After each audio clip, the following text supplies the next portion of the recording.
रात की गहरी खामोशी में एक साजिश आकार ले रही थी, एक खौफनाक कत्ल जिसका गवाह कोई नहीं था। लेकिन कत्ल के बाद जो तस्वीरें सामने आई उन्होंने सबको दहला कर रख दिया।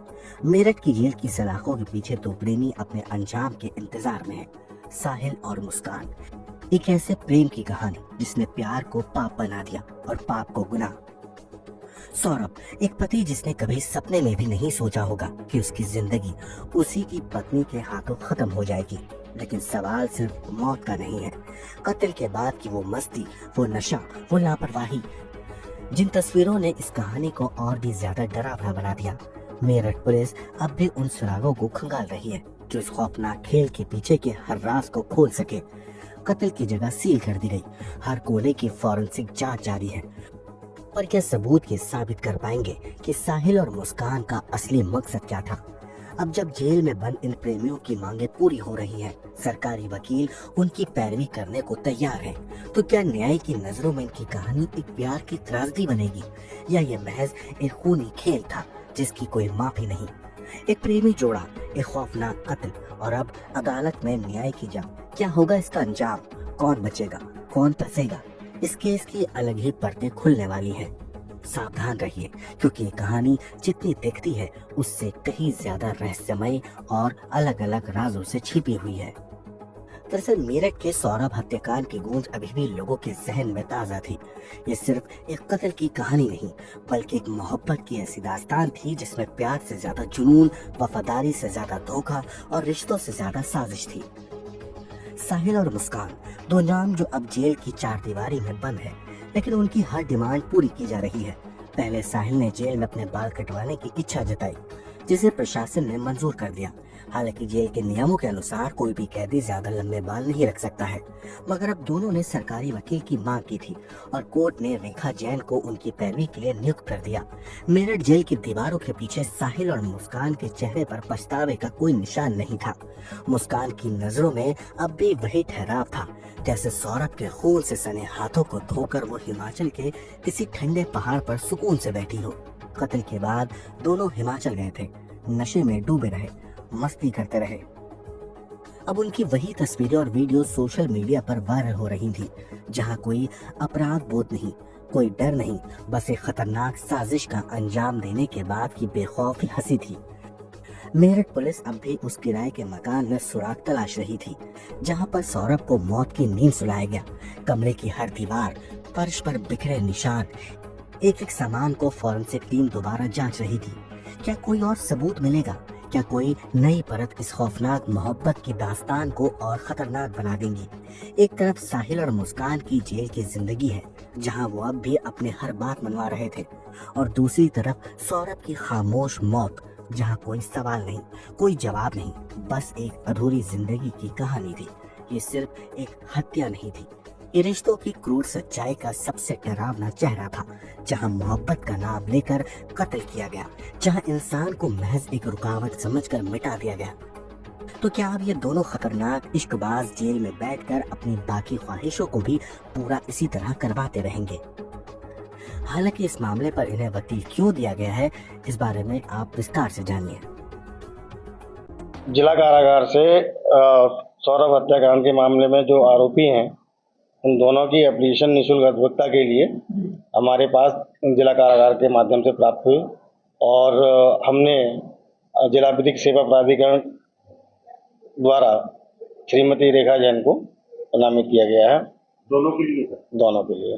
यही लड़की है दोनों। वो सर किस आधार पर ये तय किया जाता है? एक्सपीरियंस पे, या जो भी, क्या इसकी टेक्निकल क्या करनी चाहिए? बेसिकली एलएडीसी सिस्टम में हमारे यहाँ 4 एडवोकेट है, जिनको हम निःशुल्क विधिक सहायता देने के लिए, उनमें मजिस्ट्रेट ट्रायल के लिए assistant legal aid defence counsel है और chief legal aid defence counsel श्रीमती रेखा जैन है। तो चूंकि सबसे सीनियर है तो इसीलिए इनको दी। सर फ्री में लेने की कोई पैसा नहीं लेंगे? ये कोई पैसा नहीं लेंगे, इनको पैसा हम सरकार की ओर से नालसा स्कीम से दिया जाता है। ये सब मुस्कान को बचाने में उसकी पूरी सहायता करेंगे? बिल्कुल भाई, जो भी कानूनी मदद होगी वो सब उनके द्वारा की जाएगी। सर एक तरफ तो पुलिस इनको सजा कराने में लगी, एक तरफ सरकारी वकील इनको सजा खत्म कराने में लगेगा। नहीं, तरफ सरकारी ये नहीं है। प्रश्न ये है कि हमारे भारतीय संविधान की व्यवस्था ये है कि कोई भी व्यक्ति इस कारण से न्याय से वंचित न हो पाए कि उसके पास विधिक सहायता नहीं थी। तो विधिक सहायता प्रदान करना अलग बात है कि केवल हो सकता है कि कोई चीज़ है वो कह पाया, उसके पास एडवोकेट नहीं है और एडवोकेट ना होने की वजह से किसी न्याय से वंचित ना हो पाए, तो ये उसका एक राइट है और संविधान द्वारा प्रदत्त राइट है बंदी का, तो इसलिए दिया चला है।